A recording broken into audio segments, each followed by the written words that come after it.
All right, greetings from the Dark Continent. Conscious Caracal here, or Adams Van Sale, here to shine a light on something that I think might be some misconceptions about, some things that are causing some confusion, or maybe some misty predictions. We are at the moment, I think, as a country here in South Africa, in a place where a lot of people are indulging in speculation for the future. That's exactly why I want to shine a light of clarity here. And to help me tonight with that mission is Kanthan Pillay. It's not the first time that Mr. Pillay is a guest on my channel. Mr. Pillay is a South African author, former managing editor of the Cape Times, former head of news at ETV, and former chief executive of YFM, and also the co-host of the Overton Podcast. And the Overton Podcast is his latest venture, or his latest project that he's doing there with Jonathan Bwitt, also a name that I think a lot of people in my audience will recognize. Kanthan, very welcome on the show, and I hope you had a great day so far. Yeah, it's been a fabulous day, Ernst, and it's good to be back on your show. It's been a couple of years, I think. Right. And I promised you I wanted to have a conversation on my channel about your book as well a while back. And then 2024 just got away from me. It's been a whirlwind of a year, but for all the right reasons. So we will definitely be getting to that as part of tonight's discussion. But the main topic that I want to start off with tonight is particularly this, I don't want to say new era, but maybe new chapter that we're moving in politically in South Africa, the GNU era. And for those that don't know, maybe some outsiders looking in, the GNU is the Government of National Unity. This is a coalition between many parties that's currently in charge of the government in South Africa, and primarily the two big players there are the Democratic Alliance, the DA, and the ANC. But I'm not here to just discuss the nature of the GNU. What I particularly want to discuss tonight, Kanthan, is the nature of opposition within the GNU era, because seeing as what's happened now is that the opposition benches have been largely swallowed up by the government. They are in power now. They are effectively the establishment now, leaving the opposition benches pretty much to the left-wing extremist parties to a large extent.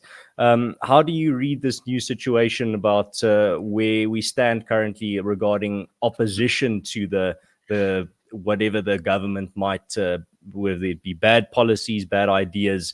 Where's opposition going to be coming from?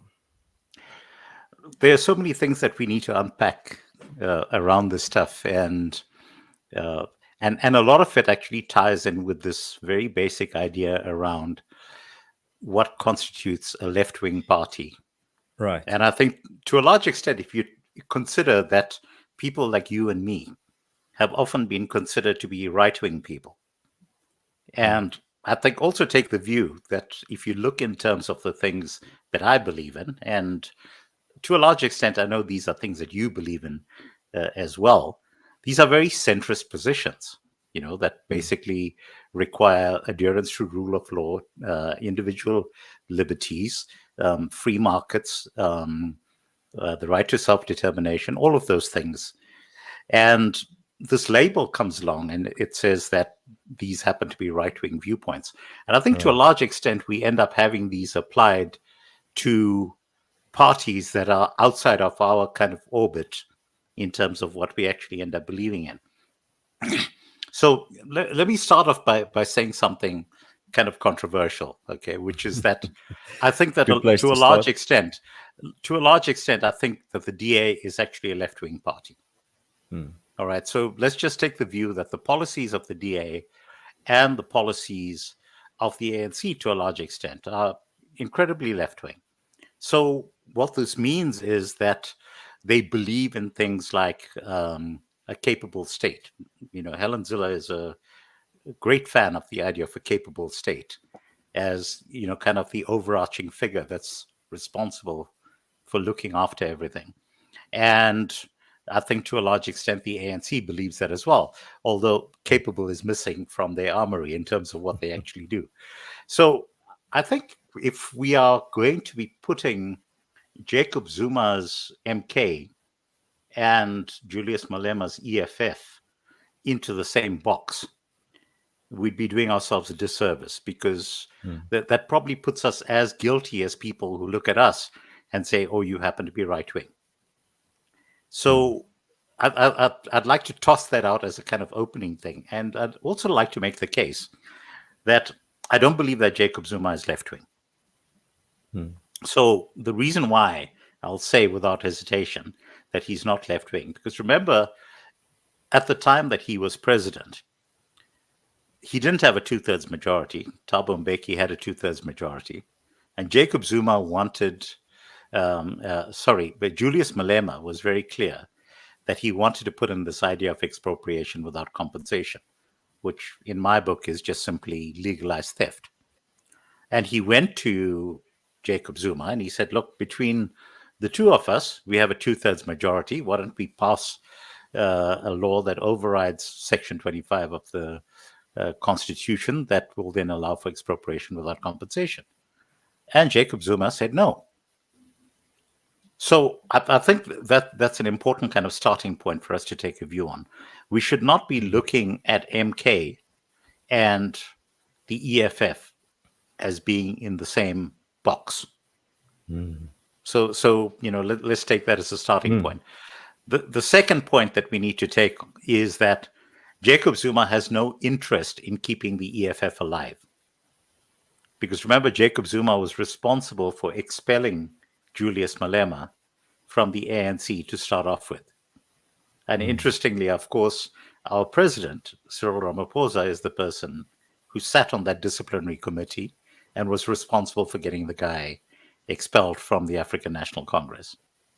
So I think the view that I would take in terms of Jacob Zuma is that if I were to characterize what his political philosophy is, it's a very strong sense of nationalism, and obviously with a significant part of that nationalism directed to the concept of a Zulu nation.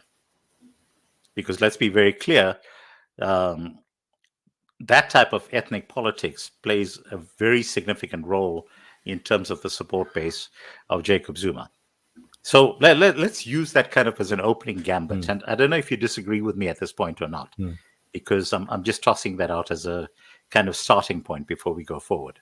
Well, Kanthan, that's the type of analysis that I think makes these conversations very valuable. Is the fact that we should not be just falling into simplistic labels to try and make sense of the world around us. We should be actually looking at the nuances and the complexity. So I think that's a very good place to start. I mean, that whole topic on where actually on the ideological spectrum do we find a party like MK, I think is almost a topic on its own. I think that's something I'll definitely be considering for the future as a topic. I think they're a fascinating phenomenon in the South African political landscape. They've definitely caught a lot of people offside. A lot of people don't even know how to make heads or tails of the party itself. So I think that is a very critical point to start off, and I'm glad that you made that point. But in regards to specifically this government of national unity, I mean, the positive vibes are very high. Today is Heritage Day, which is usually associated with a lot of positivity here in South Africa, people taking pride in their cultures and their heritage. And maybe within that, the bigger picture, there is a lot of positivity, whether that be economic, whether that be from the investor side, whether that be from a political side. People seem to be seeing a lot of potential stability on the horizon. But I think some might be wary about this feeling. It wasn't too long ago when we were experiencing what we saw. Well, maybe not experiencing is the wrong word. We were witnessing Ramaphoria, something that you don't see a lot of anymore today, where when Ramaphosa was named as the new helmsman of the ANC, that created a lot of positivity among many, especially in the commentariat and the media class as well. Do you think we are experiencing with the GNU almost a Ramaphoria 2.0, or do you think we're dealing with something completely different here? I think that that's a great description, actually, Ramaphoria 2.0. And I think that to a large extent, that is the kind of popular narrative that's being carried out right now by large parts of the media. And, particularly people that, let's be very clear, that I look at, and they are not my friends. So I look at the likes of the Daily Maverick, and I look at the likes of News 24. And these are very definitely people who are very much standing up and singing the praises of Cyril Ramaphosa. This is the starting point that makes me kind of nervous in terms of things that go on. There's a Indian battle strategist that goes back to round about the start of the current era.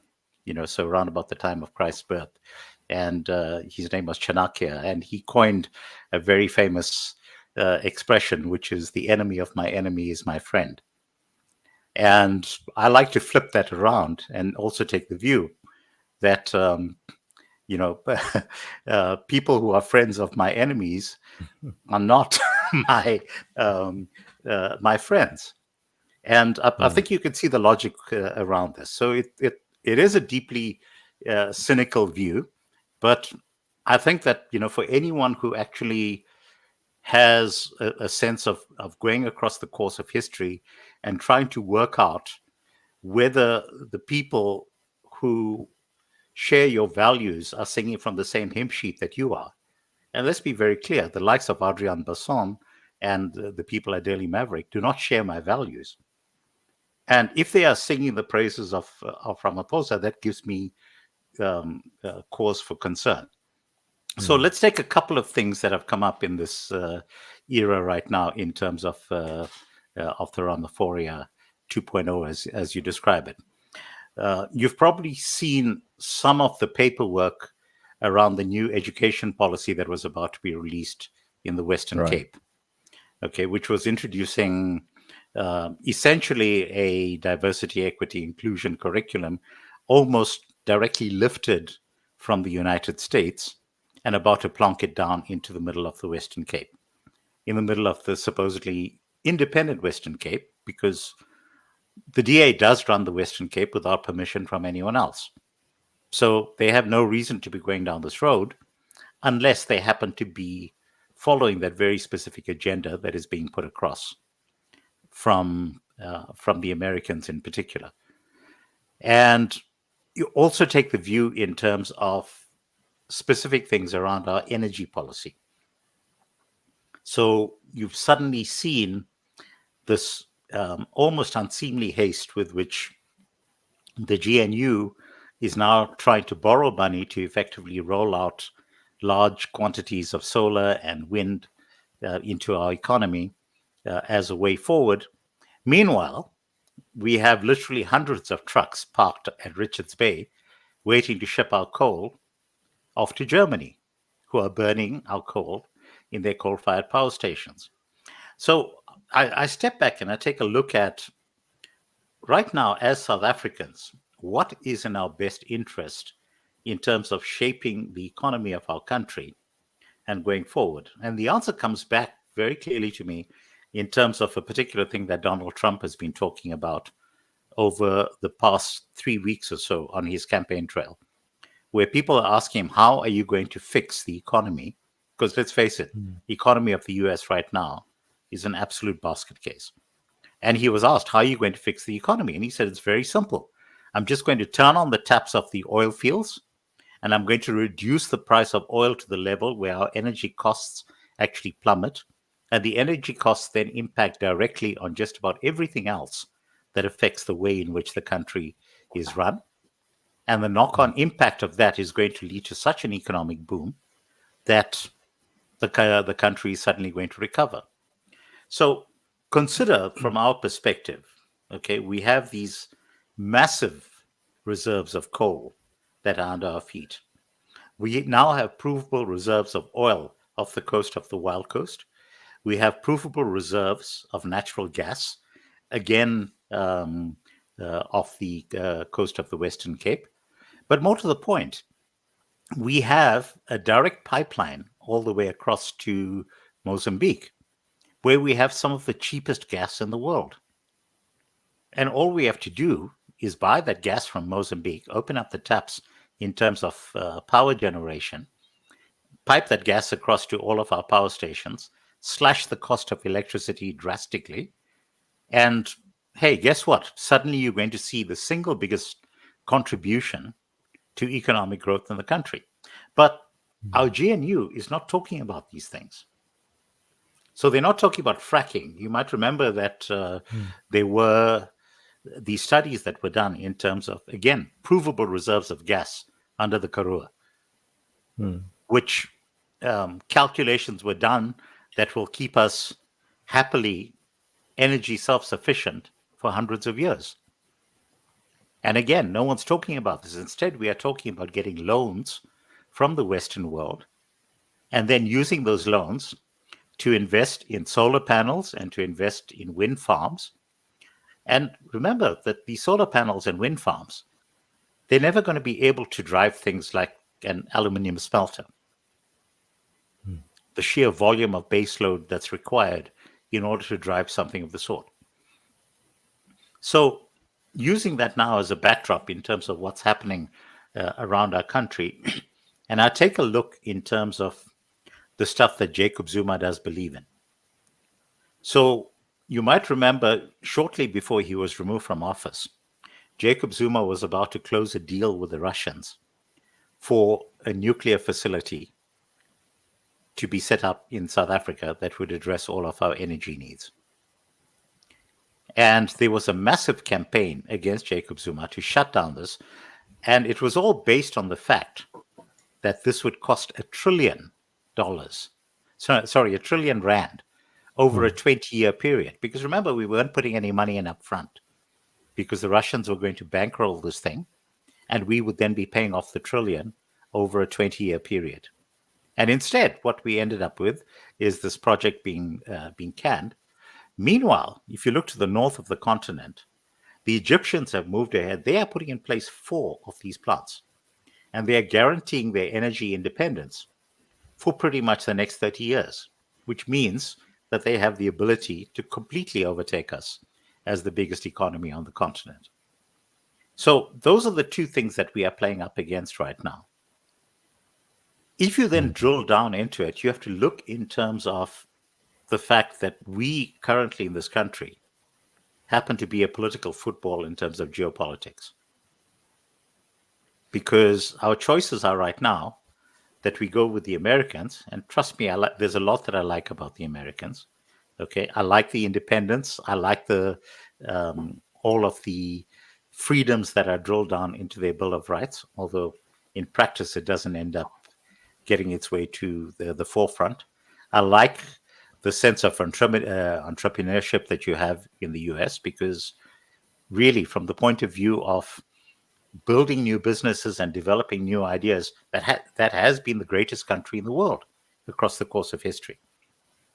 But at the same time, it is currently being run by a government which doesn't have any interest in terms of the other values that I hold dear, the idea of actually having a society that has a very significant moral framework that actually entrenches the idea of the family as the center of civilization. These are all ideas that are being tossed out by the Americans. So, but it's very clear that the Americans are the people who are funding the DA and who are funding Ramaphosa. Then on the other hand, you have the 2 other factions that need to be brought into play. They are the factions of the ANC who are not part of Team Ramaphosa, but they frankly don't have enough money to buy votes within the ANC. And then you have Jacob Zuma and MK, who I would assume, and I have no evidence to this point, I want to be very clear, that a lot of Jacob Zuma's money ends up coming firstly from the Russians and secondly from the Chinese.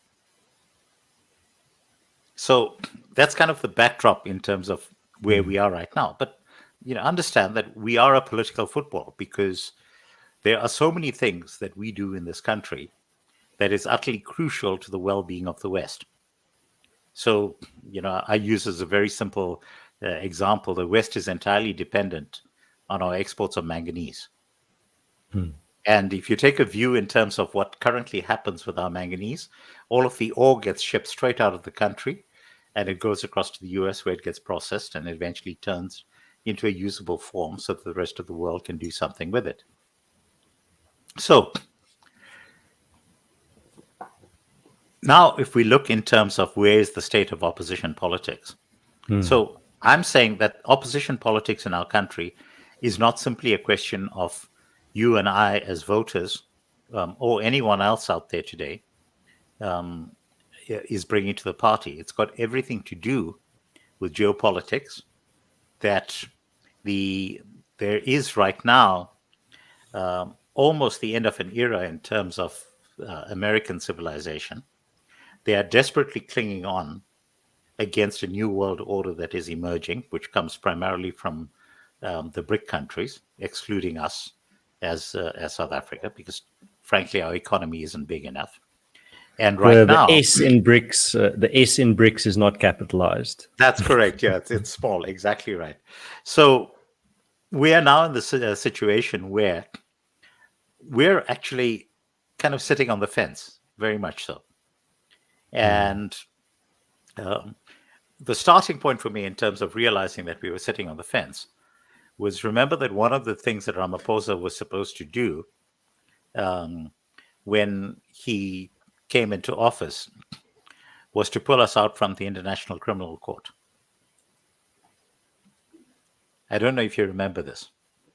Yeah, I remember it, yeah. Okay, but then at the last minute, he changed his mind. And the net effect of that was that when we had the BRICS summit in this country, it wasn't possible for Putin to come without actually compromising the fact that the ICC had issued a warrant against Putin. So it's very clear to me that Ramaphosa certainly, to a large extent, is very firmly on the side of the Americans. And as you can see, he's been in the US over the past couple of days, and he has been meeting with bigwigs out there. And look, I'm very pleased that he's striking deals out there. For one, I'm glad that he's talking to Elon Musk. I would very much like Starlink to be part and parcel of our country. And that's probably going to mean that he's going to have to lose the BEE component of getting Starlink into this country in order to get it in India. And that will be the thin edge of the wedge, because you know that I think that BEE has been one of the biggest disasters for our country. But we need to take a view as a country in terms of where South Africa is going to be in 20 years' time. And what is the best possible path that we should be taking in order to ensure that we have the best version of South Africa in 20 years' time. Now, if you look in terms of all of the stuff that we do as a country, we are largely self-sufficient in almost every area except for energy. So one of the things that I did not so long ago was to take a look at what happens if we tell the Americans we're not interested in AGOA, the African Growth Opportunity Act, which gives us access to the US markets without paying, without needing to pay any duties. What happens if we lose AGOA, and I put a financial value onto it, and in defiance of US sanctions, we buy oil from the Russians at the price that the Russians are currently selling to India? And the answer that I came up with was that we end up with a net profit of something like 400 billion a year that we end up saving, which is a massive amount. Now, no one is having these types of conversations because it's very clear to me that in order for us to develop as a country, energy is the single thing that is going to transform it. And access to cheap energy, we have an abundance of it in the ground under our feet. We have among the largest supplies of uranium in the world, which means that nuclear is kind of a no-brainer for us as well. And if we get our energy policy right, we effectively become financially independent of the rest of the world. And I'm saying right now that if we continue down the path of all of the stuff that the DA and Ramaphosa are doing together, we will not be energy independent. We will always be a vassal state of the West. And we will continue to provide them with raw materials, and we'll continue to borrow money from them in order to put up things like solar farms and wind farms and so forth. So take a view now in terms of the next 5 years, but more specifically, let's take a view along the next 2 years, because that's what's most crucial. Because in 2 years' time, we are going to have the municipal elections. What happens now to the DA ahead of the next municipal elections? The only way that they can actually fight the municipal elections is to come out guns blazing against the ANC. We just need to be clear about this. They have to show that the ANC is useless, the ANC is corrupt, which I think most of us will agree about. And they'll have to be really, truly vicious in order to do that. Is the GNU going to be able to survive that type of campaigning? I don't think so. And so where that leaves us right now is between now and 2 years' time. My call is that you're going to see Jacob Zuma going on a very systematic campaign to dismember the EFF and to take as much of them as possible under his wing. And at the point at which he's done that, when he goes into the next election in 2 years' time, he's then going to be able to position himself as the only viable opposition in the country.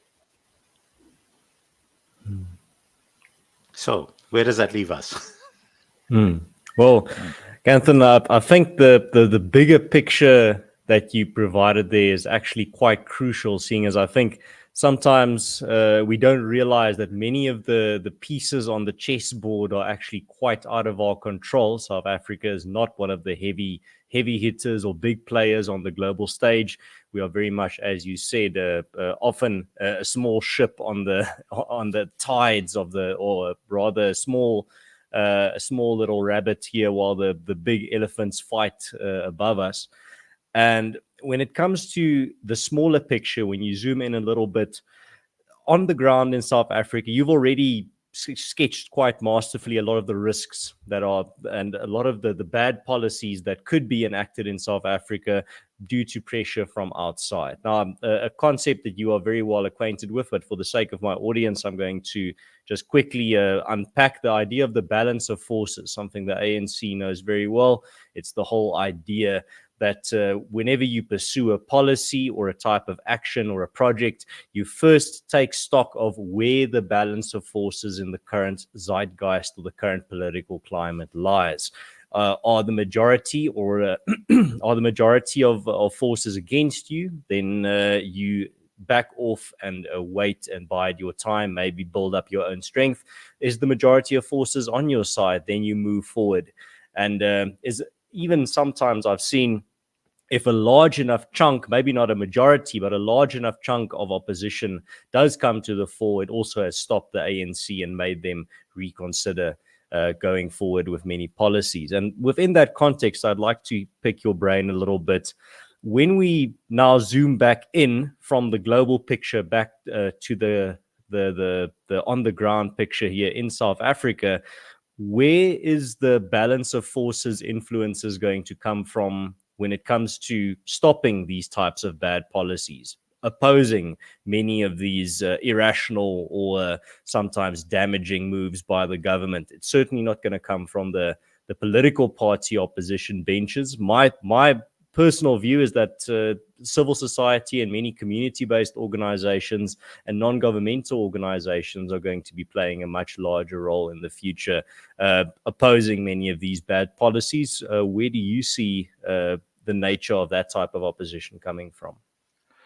So the most optimistic scenario that I've got right now is the fact that this entire GNU scenario is very precarious.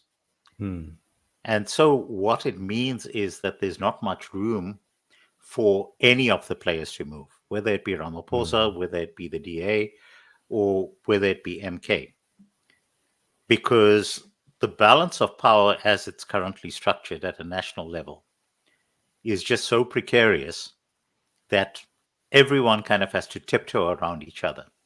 Now, the really good thing for us as a country is that when you have that type of scenario, it means that it's really difficult for that government to pass legislation that is going to be so inherently bad that it's going to damage the country. Which is why, by the way, there was that unholy haste with which the NHI was ramrodded through in the last session of Parliament. Right. It was precisely for that reason, because there is no way that that policy would have been passed under the current under the current legislation. So when you have a scenario where this balance of power is so precarious and people are not able to move, for us as South Africans, that's the best possible scenario, because you know that we prosper the most as a country when government gets out of the way. And we've seen this time and again, that, you know, as a nation, we have this ability to solve problems. We come up with solutions that are truly world class. And as long as there isn't legislation that is actually preventing us from becoming the best possible thing in the world, we're pretty much able to fly. So between now, so over the next 5 years, you're going to have a scenario where it's going to be really difficult for the ANC to table the worst of its ideas. And it's going to be really difficult at the same time for the DA to be more of a nanny state than it currently wants to be. You see, I don't like the idea of a nanny state. I don't want a state that's telling me that I need a license to put solar panels on my rooftop, Right. as an example. But this is something that the DA, tried and eventually had to back down on. But let's be very clear. It's the type of thing that they absolutely like doing. Alan Winde, currently running the Western Cape, the guy is very much an autocrat. And what is more scary about Alan Winde as an autocrat running the Western Cape is that he's a competent autocrat. So if you remember the worst excesses of communism under the Soviet Union and all of its satellite states, it was because they were these autocrats, but at the same time, they were highly competent in terms of administering the bureaucracy. And the one thing you can say about the ANC, they have bad ideas, but they lack the ability to actually implement these ideas on the ground.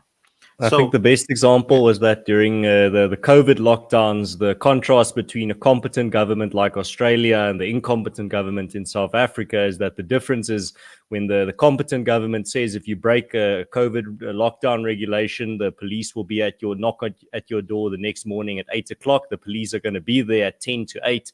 But when the incompetent government says if you break the regulation, the police are going to be at your door tomorrow at 8, they just don't show up. Yep, absolutely. So now take the view in terms of Zuma, and Zuma is really the one that matters because he's the one that's gone forward in terms of his voting base. If you look in terms of people who've actually made progress over the past elections, the two big surprises were Jacob Zuma and Gayton McKenzie. Those were the only two that really had surprises. The DA was able to hold its own in terms of percentages, but in terms of actual number of votes, they went backwards. And almost everyone else went backwards in terms of number of votes. So, as did the EFF. So the EFF, dropped below 10%. So what that means is right now that the only two players who really are on a trajectory for growth are the MK and Gayton. For what it's worth. I think we'd be doing ourselves a disservice if we put Gayton in the same box as Jacob Zuma, because I like a lot of the stuff that Gayton's doing, but I certainly don't think that he's got the type of backing that Jacob Zuma currently has. So something that I've been saying for the past while is that if you look in terms of the people that Jacob Zuma has been surrounding himself with, we might have very strong views about the likes of John Schlope, about the likes of Brian Molefe, of Coco, and so forth. But at the same time, I've been telling people, just because of the fact that there's the possibility that a person like Schlope is corrupt, don't assume that means that he's stupid. Because I rate John Schlope very highly in terms of his intellectual capacity. I've known the guy from the time that he was first appointed to the bench, because I was running the Cape Times when he was on the bench in Cape Town as a judge. And at that time, I knew nearly every single one of the judges who was sitting on the bench. Schlope, during the time, wrote several landmark judgments. And one of them was a judgment against the ANC in favor of Patricia de Lille, who had been suspended from Parliament by the then Speaker, Frene Ginwala. And Schlope wrote the judgment that effectively put Patricia de Lille back into Parliament, and at the same time gave the ANC a smackdown for riding roughshod over democracy. The judgment has stood the test of time. It's a great piece of jurisprudence. And so take the view that the guy who is effectively now running MK in Parliament is a hell of a lot smarter than a lot of the people that are currently sitting in the top benches of the ANC. He's certainly a lot smarter than Mbalula, to put this in perspective. So between now and the municipal elections, and then pretty much over the next 5 years, you've got a lot of these people who have intellectual capital, and they are going to be planning at a level that right now the ANC is not capable of doing, because the ANC is an organization that's torn apart. It's people who are there because Ramaphosa has given them money, and then there are people who support Paul Mashatile, the deputy president. And those two are not friends. Let's be very clear about that. But Mashatile lacks a base, and he lacks funding in order to do anything about taking control of the ANC. So we're going to have this precarious scenario over the next couple of years where these guys are going to be fighting it out. 2 years from now, we'll have the interesting scenario, and we'll have to see how that election plays out. But more to the point, we could very much have a rupturing of what's going on before that, based on what's happening in terms of the municipalities, in terms of what's happening in terms of the provinces at large.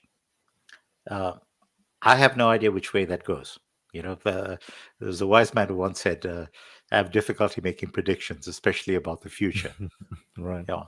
But an interesting point, by the way, before I forget, the stuff that I've been saying around our energy policy and how important it is for us to be doing this.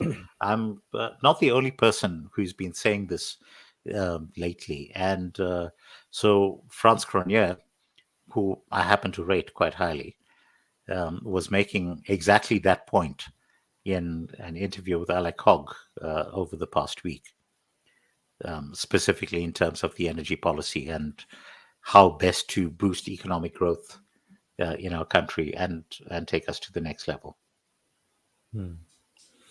Well, Kanthan, I think that pretty much sums it up very well in regards to some of the things to expect in the near future. I actually want to, before we start talking about your book and the some of the contents within it, I have one more question regarding not the changing political landscape, but rather the changing media landscape, what we're seeing. I mean, from what I see is that on the one side, you're seeing the, as we call it, the legacy media. I don't want to call it the mainstream media because they're no longer the mainstream, not by a long shot. The legacy media is crumbling in regards to their influence and their reach. They're increasingly tabloidizing, turning into just scraping social media for half-baked stories, or a villain of the week. One of our friends, Robin Kabanak, was the victim of the most recent victim of their ire, the villain of the week. Because that seems to be their business model at the moment. It's almost like the 2 minutes of hate from 1984. This week, this is the person that we are all hating, and then next week, that person is only a footnote in people's memories. I want to hear your thoughts on what do you think is coming down the pipeline when it comes to the changing media landscape, as someone that has actually worked in what is now the legacy media, the older model, and now you are predominantly working in the new model with your co-hosting gig there at the Overton podcast. What do you see in the future there for how the media landscape is changing in South Africa? I think the interesting thing in terms of where the media has been going is that it's platforms like this, your platform that we're currently speaking on. Gareth Cliff has been doing it now for 10 years because, he was really the first to get through the starting posts. Roman has been doing it for a fairly consistent period with his morning shot. We've got Katlejo with Citizen Concern. You've got, there are just too many for me to go into. But I think to a large extent, what has happened over particularly the past 3 or 4 years is that you've had independent but relatively credible voices, who come to the platforms not on the basis of saying we know all the answers, but they do come on the basis of here's what we know and here's where we think we should be going, which is very different to the business model that has been espoused by the likes of the Daily Maverick and by News 24, which is to basically tell us certain people are good and certain people are bad. I think that a lot of us have watched what came out of the Zondo Commission, and we saw that we spent, 3 years on the Zondo Commission. More than R1 billion was squandered on it. And how many prosecutions do we have? Oh, big fat zero. Yeah, big fat zero. And this was, to my mind, was a bit of a red pill moment for me, because you see, what's very clear for me is that there are only two possible scenarios that you can think of. The one is that the NPA is highly incompetent. Okay, and I know for a fact that Shamila Batoy is not incompetent, because remember that she was the person who was driving the NPA around the time of the whole Hansi Cronje debacle. And we know how thoroughly that was researched and investigated. So you take a Sherlock Holmes viewpoint on this, that when you eliminate the impossible, and the impossible is that the NPA is incompetent, then whatever remains, however improbable, must be true. And so in this case, what's the most logical conclusion? The reason why we don't have people in jail as a result of the Zondo Commission is because there is no case. They were not able to prove that there was actual corruption that took place. There was a lot of innuendo that took place, because remember what happens in terms of a commission of inquiry is they allow for hearsay evidence, and hearsay evidence is not admissible in a court of law. So people can pitch up and they can talk a load of rubbish and say, I heard from someone that this is what was actually going on. But does that mean that there's actually a smoking gun that's going to point back? And we've seen consistently that every attempt that has been made to go after these people, who, let's be very clear, a lot of them have been stripped of their resources, they've had their assets frozen, and yet the courts have ruled consistently in their favor, because there has pretty much been no case. Now, again, you go back to the situation in terms of the Guptas, And we had the story that we were not able to extradite the Guptas from the UAE simply because we didn't fill out the paperwork in time. No, actually, that's a load of rubbish. The reason why we were not able to extradite the Guptas from the UAE is that we were not able to provide sufficient evidence to the UAE to show that we had a case for extraditing these guys back to our country. So the entire story that we've had around this idea of state capture was entirely fed by exactly the same media people that I have problems with. The entire state capture narrative was driven by News 24, was driven by the Daily Maverick. They were the people who made Thuli Madonsela out to be an absolute hero. And I think, certainly from my side, I'm very clear that Thuli Madonsela's ideas put her very firmly in the same pocket as the EFF to a large extent, in terms of the way in which she sees South Africa and the fact that she believes that some of us South Africans are less equal than others in this country. That's not even mentioning her other bit more out there, a little bit more out there ideas, almost like ancient alien tier, great magic DNA within Black African Afrocentrism ideas of everything that's ever been invented was actually invented in Africa and it was stolen. I mean, that's also a conversation for another day. But she's lecturing at a top university in South Africa. She's molding minds for the future. But don't worry too much about that. And they've appointed her as a professor. So yeah, right. There you go. So she's now able to. But to come back to the subject of the media, as you're aware, the taps have now been closed in terms of the Daily Maverick. They are now in the process of laying off staff. It's going to be all downhill for them. They never had a business model that was actually sustainable. The entire premise around how they were running kept relying on donations over and over again in order to top up whatever they were doing.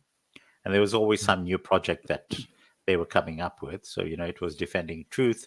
It was paying money for the data that was stolen for the state capture reports, all of that type of stuff. But the taps have now closed because people are looking at them and saying, yes, you've told us these stories, but nothing's come of it.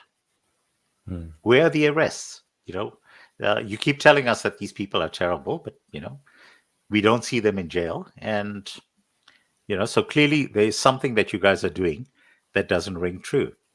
You look in terms of what News 24 has done just over the past week. I think that they've very expertly shot themselves, not in the foot, but in the head this time round.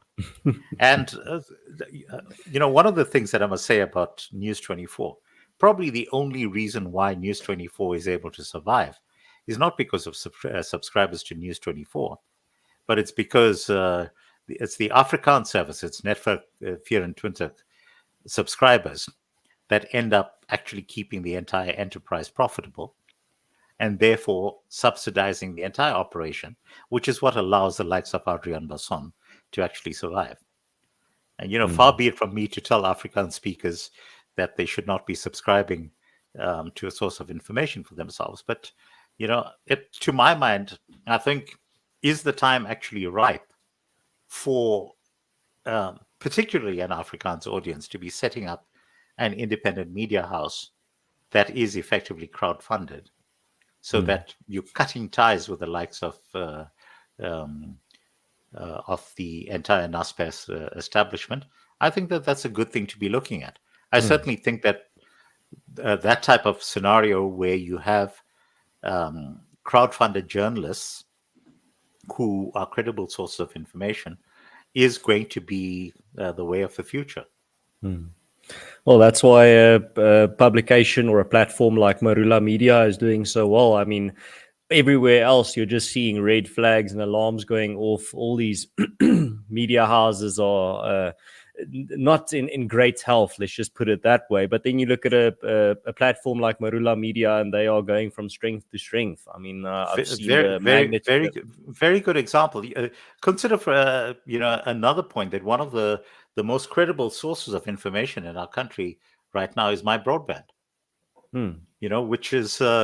Which doesn't play in the political space, is giving us constantly up to date information in terms of technology and legislation, Right. and all of that type of stuff.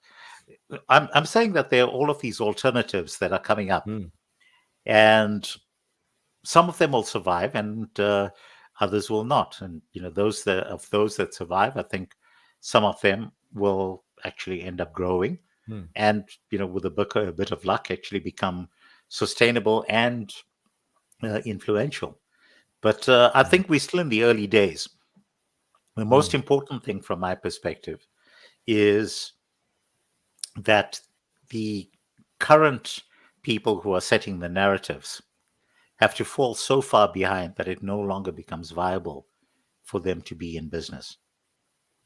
And if you look in terms of the viewership figures on SABC, ENCA, Newsroom Africa, and you contrast that with a lot of the podcasts that are out there currently, and the podcasts are consistently on a bang for buck basis, outpacing them in terms of viewership on most shows, and at the same time, they're operating on a much smaller cost base. So, is there at some point going to be the possibility of a body that kind of becomes an aggregator for all of these various sources, puts them under one umbrella, and actually ensures that revenue is channeled appropriately down to each of those content providers? I think that there's a business model there. Problem, of course, that we have is that the market for that type of thing in South Africa right now is relatively small. It's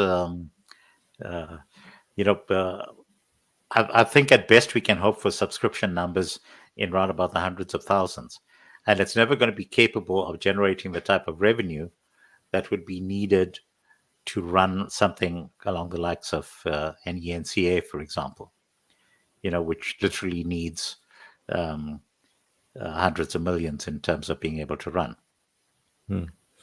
And at the same time, the other silver lining in this trend that you're describing there, Kanthan, is the fact that the trend is a trend of decentralization, not centralization. You're seeing a variety of new options, even though you're 100% correct. The market is still small. The pool within which you fish as a podcast or as a alternative media house or as a alternative to the legacy media is still a small pool, but at the same time that's growing, and the amount of healthy publications that are slowly forming green shoots all over the place is very encouraging. I mean, just look at your podcast, the Overton Podcast, which has not been around very long, but it's already pulling in very decent viewers and numbers there. And I mean, that's a positive trend in a very stark contrast to just the negative trends all across the legacy media that we're seeing. And that's something that really gives me a lot of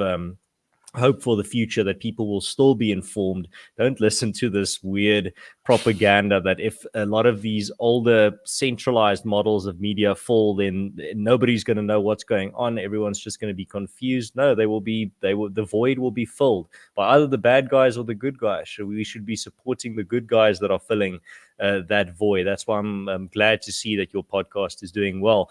And but at the same time, and take the view that the reason why that podcast is able to succeed is because neither Jonathan nor I are dependent on the podcast for earning a living. So it's basically, it's a labor of love. We're putting out ideas that we think are important for our country, and again, it's based on the ideas around the type of South Africa we'd like to see and to leave behind for our children. And we've got the luxury of being able to do that because, in the South African context, at a very practical level, we basically independently wealthy in the sense that we can afford to do this on a part-time basis, even though it's not making any money for us, because we actually have a way of supporting ourselves and still putting these ideas out there. But how do you get to a scenario where you have people who are driven to want to do that type of thing on a full-time basis? I mean, Jonathan and I do this every 2 weeks. And, that's a bit of a stretch because I have to juggle his diary versus my diary. But there are people out there who have a lot of good ideas, and they have enough of a volume to be able to put that out to a larger market. But until we can get to a business model where they are actually able to earn a living from doing this type of thing, then we're always going to be playing second fiddle to the likes of Newsroom Africa and ENCA, who they don't have to run as viable businesses simply because the overall business model around how DSTV runs means that they effectively get subsidized, and that keeps them in business.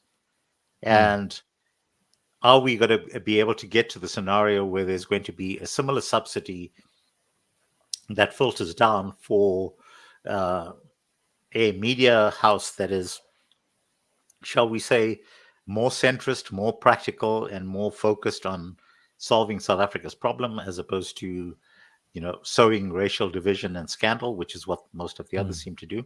The answer is no, it's not going to come up. So is there a hope for an AfriForum type of business model where people are going to be subscribing on a regular basis? And can you hit a critical mass then in terms of numbers in order to sustain a media house like that? Well, I hope so, but I don't think it's going to happen in the short term because, right now with our economy in the state that it is, most of us are scrambling to actually try and find that 50 Rand a month that it'll cost to make that contribution. But yeah, taking what you said to heart, the positive thing is there's a lot of us out there who feel strongly about this. And I think the best possible thing that the rest of us can do is to subscribe to as many of these things as we possibly can. And eventually, when they hit the critical mass and the YouTube algorithm kicks in and they start getting paid, then maybe that'll give them the resources to do more intensive work that ultimately ends up benefiting us. Yeah, vote with your rands. The guys that are doing good work, support them. The guys that are doing evil, make sure you're not supporting them in any way. Kanthan, I mean, I should have budgeted at least 2 hours at this rate for our conversation, but I think I'm going to give you the opportunity now to, you don't have to do an elevator pitch. You can actually give a nice detailed description. You recently wrote a book, and that book is called How to Fix South Africa, an Owner's Manual. And before you give us a description, there is a link in the description for anyone that wants to go check it out. You don't have to go Google the title. You can just go click the link in the description if you want to go check out this book. But first, Kanthan, before people go check it out, give them a reason to. What will they find if they were to take a look there? Well, the idea around the book was to basically take some of the ideas that myself and Raman and Nea Kwaho and Unati Kwaza and Gideon Hubert and all of my colleagues in the ZACP had come up with 5 years ago. Just very practical ways in which you can fix things for us as South Africans. I've run various businesses in my life, and I'm not saying this, with any sense of arrogance, but they've been successful businesses. They've been successful in the sense that I always met all of my revenue targets. At the same time, I managed to grow the base of all of these businesses, and I managed to create jobs in the process. I managed to educate an entirely new generation in the process. And I think that these are all things that we as South Africans are very good at. But these are not things that filter through into the public discourse. And if we can take a view around how we go about fixing some of these problems and try and find very inexpensive solutions to actually end up fixing these problems. For every solution that we end up providing, that means government no longer has to be spending as much money as it's currently allocating. That means that that's money that can then be steered into another direction in order to make the country a better place. And it really wasn't as simple as that. And so I started off on this basic premise that, if you take a view around South Africa, there's a lot of stuff that we end up disagreeing with as South Africans. But if you get down to the middle ground in terms of where we are as South Africans, I think that there's a lot of stuff that you will find that we actually all agree on. And what I was trying to do when I brought this book out was to try and say, all right, well, can I get a sense of what this middle ground is? And can we then focus on this and say, all right, as South Africans, what is the best way that we can actually get to this? And so some of the things that I said that we want as South Africans, and this is the foreword of the book, I said, we want to have roofs over our heads, to be safe and secure in our homes, and to sleep peacefully at night, to be able to feed and clothe ourselves and our families, to have safe and abundant drinking water, to have clean air and an unpolluted environment, to have access to safe, affordable, quality healthcare, to be gainfully employed, to have access to safe, efficient public transportation, to live free of crime and criminality, and to be able to trust and respect law enforcement officers and the criminal justice system, to have a social welfare framework that protects the most vulnerable in our society without making them dependent on the state, to be able to grow generational wealth, to have reliable, affordable electricity, to have equal, affordable access to an educational system which produces the best and brightest in the world, to protect our national parks and allow our wildlife to thrive, and to ensure that all citizens benefit from the mineral wealth of the country. So it was that very simple thing. And my view is that if you take that kind of as a manifesto of what we should be striving for as a country, I think without hesitation, whether you happen to be on the side of the EFF or you happen to be on the side of the Vryheidsfront Plus, we are still going to be able to agree upon those things. And so every single thing that I've tried to put into the book is to address very specific problems that currently prevent us from achieving those things. So it's solutions on how to fix schools, how to fix transportation, how to fix healthcare.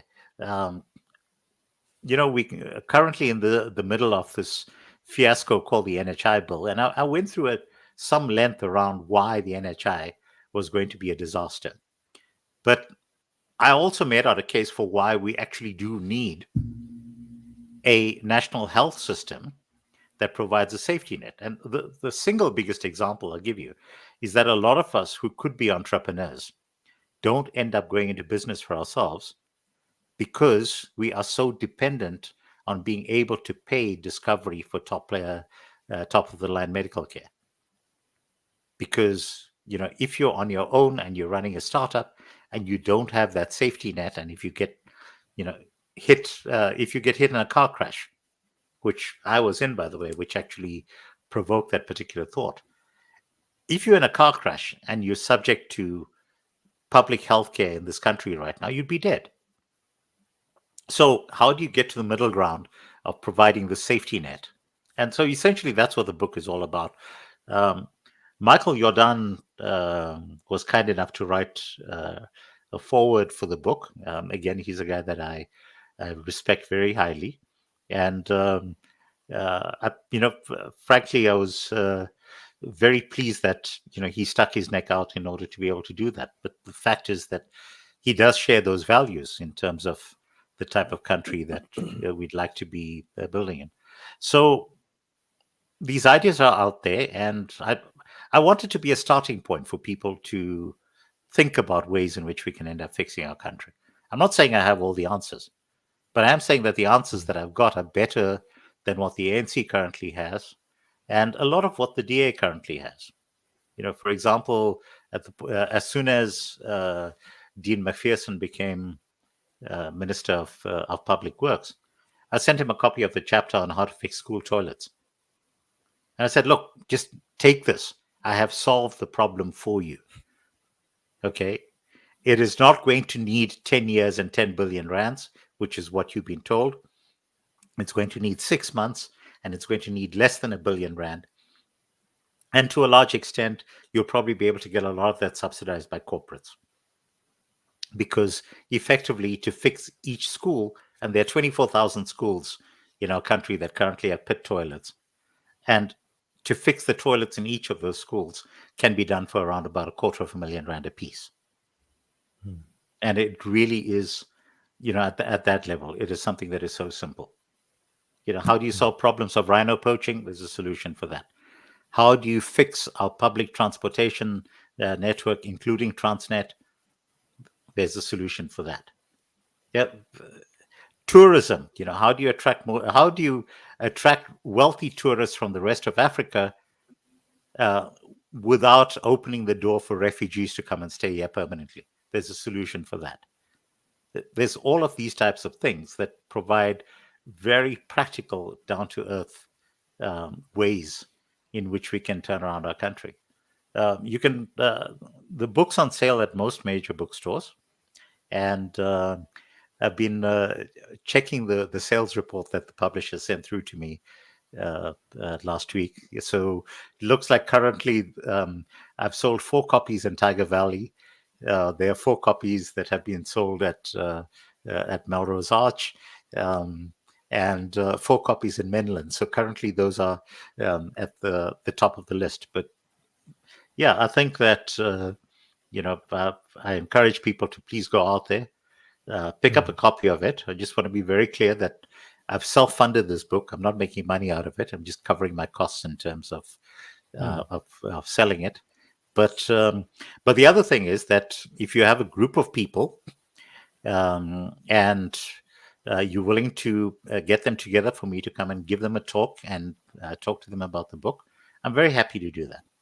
Wherever you happen to be in the country, if you can set it up with enough people to make it worthwhile for me to pop down, I'm very happy to do that, because I want the ideas from this to be a starting point for us to look at how do we end up fixing our country.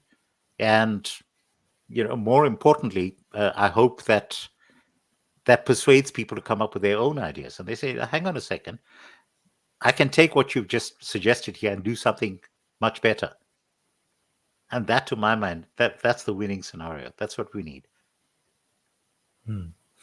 Well, Kanthan, I will share your encouragement there, and also encourage my audience to go look at their nearest bookstore here in South Africa to go see if they can find your book. Once again, just that title there. The title is an owner's manual on how to fix South Africa. And there's a link, as I said in the description, to, I think it's on Amazon as well, where you will be able to get that book as well.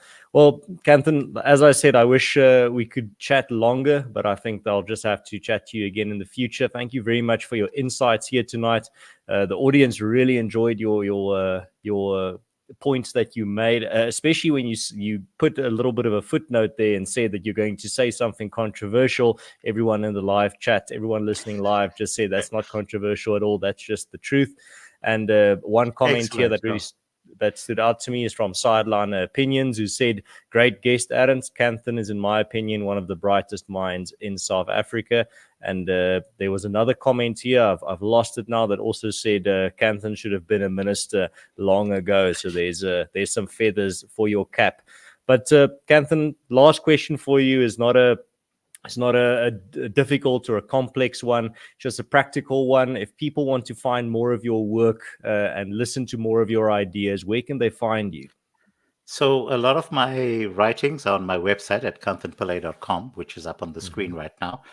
And I haven't been writing there as often as I used to, simply because my day has still been full. But but on that website, there's pretty much a collection of most of the stuff that I've written over the past more than 30 years.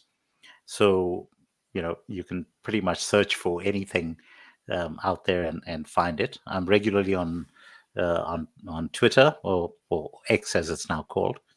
And if anyone wants to get hold of me, a direct message on X is probably the best way to get hold of me, because my DMs are open, and I'm always happy to engage in polite conversation. And as I said, if any of our audience wants to put together a collection of friends and have me come over and talk to them about the book, and I'm reasonably entertaining as a presenter, I must tell you. So I'll be able to take them through the ideas, and maybe we can hit enough of a critical mass around the country so that people can then start talking to the political parties that they support, whoever it happens to be, and say, hey, here are these ideas. Can we just put them in place? Because they're going to work for us. All right. Kanthan, thank you very much for your time, especially on a public holiday. I really appreciate it. And then also, thank you to everyone that tuned in. Thank you for your comments and for all of your inputs as well from the audience side. Thank you as well to the people that tuned in on a public holiday to come listen to this long form conversation. Genuinely appreciate it. And also a big thanks to Colonel Chris Wyatt, who I see is in the chat. You seem to have channeled some of your audience here, because at some point now my view count spiked quite seriously. Thank you very much. I really appreciate it. I'm a big fan of Chris Wyatt myself, and good to see him as part of the audience. Yeah, he's a good man, also doing good work on that front that we were discussing, that decentralization of the media. He's also doing a fantastic job there. And I also saw for a brief moment Mr. Ronaldo Gous, the other villain of the week that the media targeted, was also here in the chat. I don't know if he's still there. So yeah, thank you very much for everyone that tuned in. Kanthan, I hope you have a fantastic rest of your evening, and also rest of this week. At least it's a short one. And all the best to you. I hope you sell many more copies of your book. And I do encourage my audience once again to go check out your book. There is a link in the description. But also, I think if you live close to a bookstore, might as well go there and go find it there for yourself without having to wait when you order it. I see Ronaldo is here. He says he's always lurking in the background. All right. Yeah, Ernst, I should say as well that there is a dedicated a website for the book, which is howtofixsa.co.za, which is also a very quick link for people to get a sense of what it's all about. All right. You heard it here first. You can go to that link as well to go check it out. Kanthan, enjoy the rest of your evening, and I'll see you again real soon. Cheers. And to my audience as well, thank you for tuning in. Cheers, guys. Have a good one, and God bless.